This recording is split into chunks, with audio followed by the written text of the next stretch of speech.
Hi everyone, welcome back to my page. My name is Dr. Kiruka Bridget at Talks-with-Dr-Adazion. I'm a consultant obstetrician gynecologist. I discuss everything about women's health, children's health, and sometimes men's health on my channel. Please, if you have not subscribed, subscribe to my YouTube page.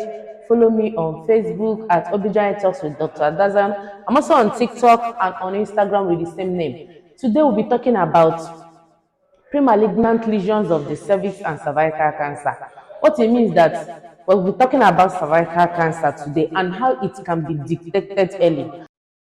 Cervical cancer is a preventable disease and is usually preceded by a premalignant lesion that can be detected through routine screening.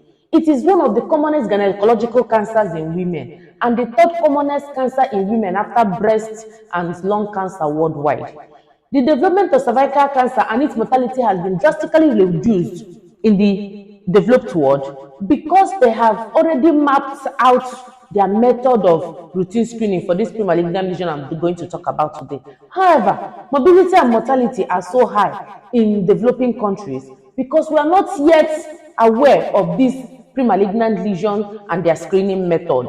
So health education and constant awareness about the premalignant lesion can actually reduce mortality following cervical cancer in the developing countries too. So that is what I have come to educate today. Finding out the premalignant lesion about cervical cancer will actually reduce the development of cervical cancer in our women. The risk factors for cervical cancers include age.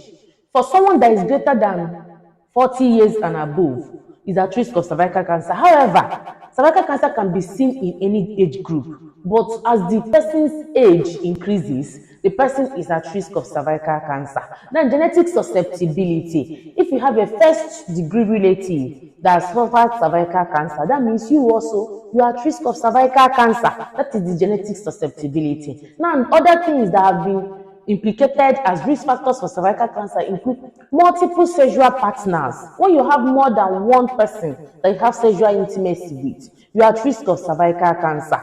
Because I will still go back to the explanation. Then if you have male partner, even if you are faithful to that one male partner for sexual intimacy, but that male partner has multiple sexual partners, you are at risk of cervical cancer. Now, if you have had early coital, that is early sexual debut, your first sexual intimacy was at age less than 16 years, you have higher risk of cervical cancer. Why is this so?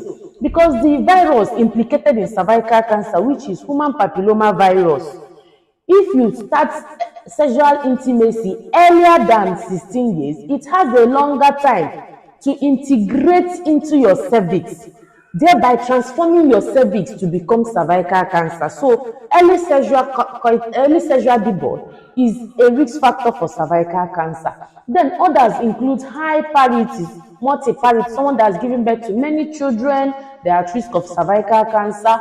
Now, someone that has married different husbands are at risk of cervical cancer because human papilloma virus is actually the causative organism and it lives in the men, not the women. So the men gives it to the women. So if you have had different partners for sexual intimacy, you are at risk of cervical cancer.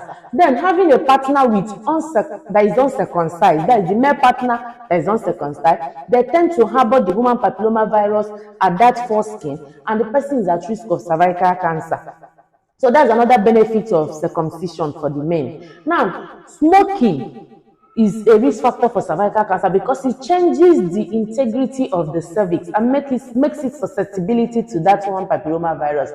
Infection with other sexually transmitted infection, which include human papilloma virus, herpes simplex virus, chlamydia infection, the person is at risk of cervical cancer.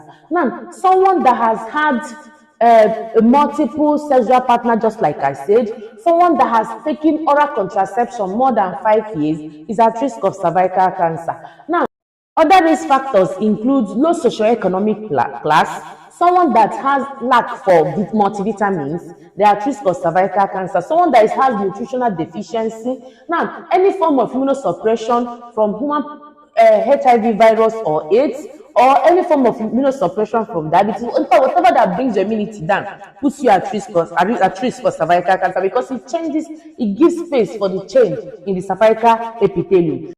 Now, if the time you had your first pap smear is actually the screening for the premalignant lesion of cervical cancer. So if you have not screened yourself for that premalignant lesion I'm talking about today for more than 10 years, you are already at risk of cervical cancer.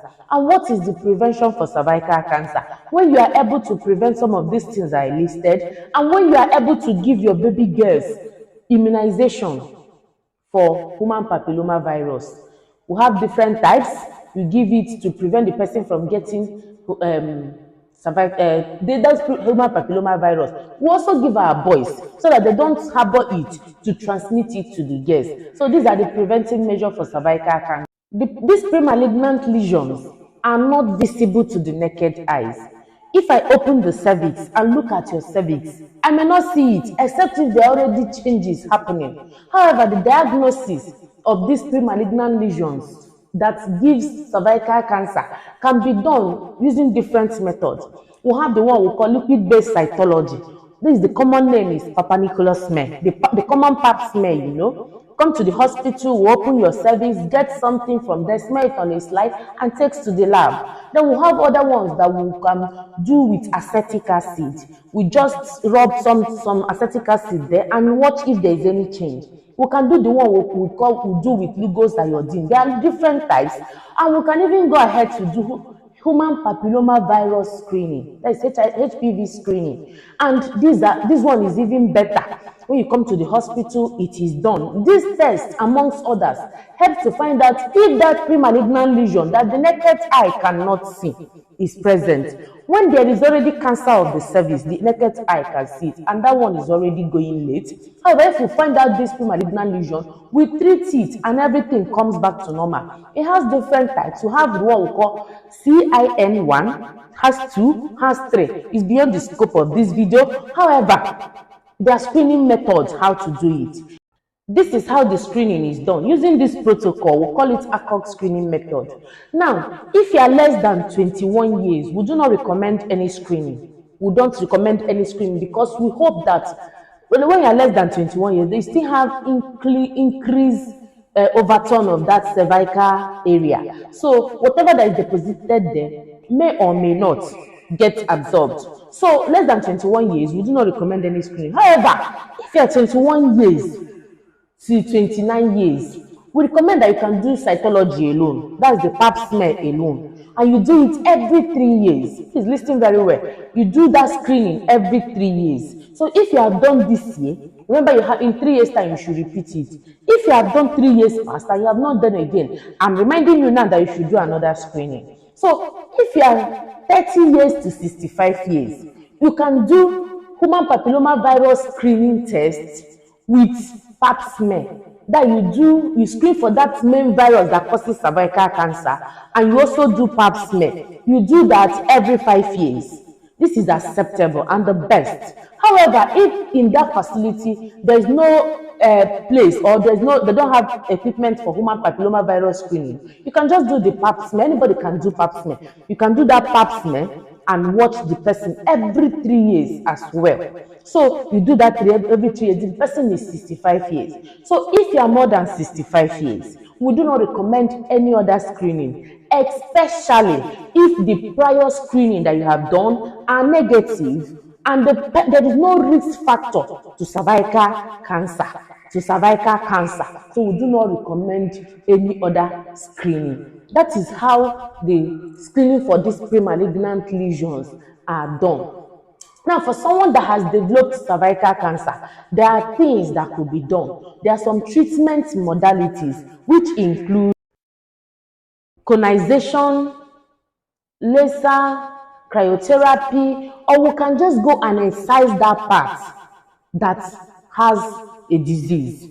Now, if the disease has progressed more than just the place, we can do what we call radical hysterectomy. We can remove the uterus and every other lymph nodes affected, and we can send the person thereafter for what we call radiotherapy. However, if it has become so advanced We can just place the person on chemotherapy, what we call drugs for cancer, and we place the person on radiotherapy. These are the treatment modalities. There's a stage it will reach and it becomes just palliative treatment that is given to the person after proper counseling. However, cervical cancer should not be killing women because there's a premalignant lesion for it. So if you properly screen yourself for the premalignant lesion and any abnormality is detected, it can be treated and the person followed up and lives a normal life. Is it not that simple? So let us help share this video, subscribe, follow up and invite others. Let them come and watch. There are some things to do to prevent cervical cancer. It shouldn't be killing our women. It shouldn't be killing us. Now for your young girl, for your young chap, for your boys, give them the vaccination against human papilloma virus.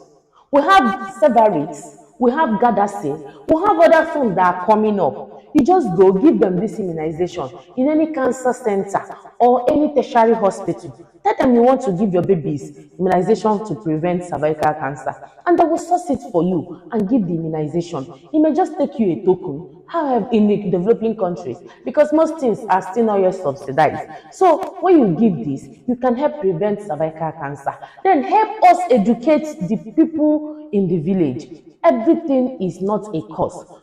Some are diseases, most are diseases. So some may present with abnormal vaginal discharge that is foul smelling. You don't even know what is happening and you'll be hiding it because that place is private to you. No, let's continue with awareness and education and hoping that everybody will hear this message. Thank you for watching to this point. If you have not subscribed to my YouTube page, please subscribe at OBGYN Talks with Dr. Adazion. If you have not followed me on Facebook, I'm on Facebook at OBGYN Talks with Dr. Adazion. I'm on TikTok and Instagram with the same name. Please follow me. Let's grow this channel and forward this message to every woman and including the male. Thank you. See you next time as we discuss more enriching topics. God bless you.